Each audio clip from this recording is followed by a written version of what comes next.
بس آخری سوال ہے، نماز کا وقت ہو رہا ہے۔ حضور میرا سوال ہے کہ ناکامیابی کی ڈیفینیشن اور اس دنیا میں وہ کون سا شخص ہے جو ناکام کہلایا جائے گا یا جو اپنے آپ کو ناکام سمجھے؟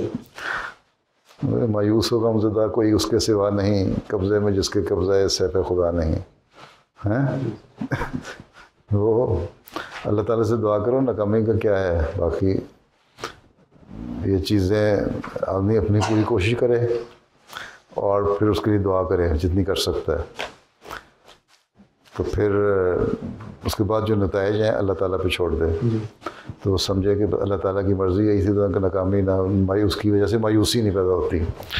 مایوس ہوتے ہیں تبھی ناکامی ہے نا، باقی اللہ بہتر جانتا ہے کیا ہمارے لیے بہتر اور کیا بہتر نہیں ہے۔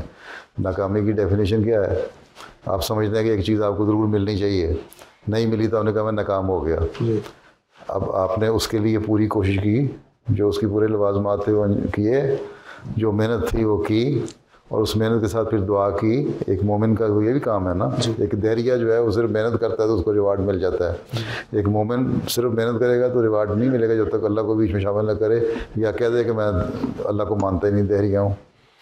ٹھیک ہے، جب اللہ کو مانتے ہو ایک احمدی ہو کے، پھر محنت بھی کرنی پڑے گی اور دعا بھی کرنی پڑے گی، اور جب دعا کرو اور محنت کرو اور پھر اس کے نتائج نامہ یا تو بعض یہ بھی ہوتا ہے کہ اللہ تعالیٰ ذہن دل میں ڈال دیتا ہے کہ تمہارے لیے بہتر نہیں ہے، یا نہیں بھی ہے تو احساس تسلی ہو جاتی ہے دل میں کہ ٹھیک ہے اب جو بھی ہوگا میرے لیے بہتر ہی ہوگا، تو پھر مایوسی ہوتی کوئی نہیں۔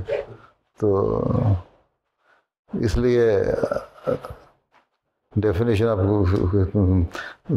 کوئی حساب کی فارمولے کی طرح تو نہیں بنا سکتے، ٹھیک ہے نا۔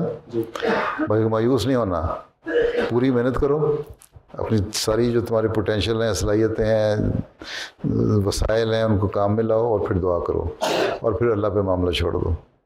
ٹھیک، بس السلام علیکم۔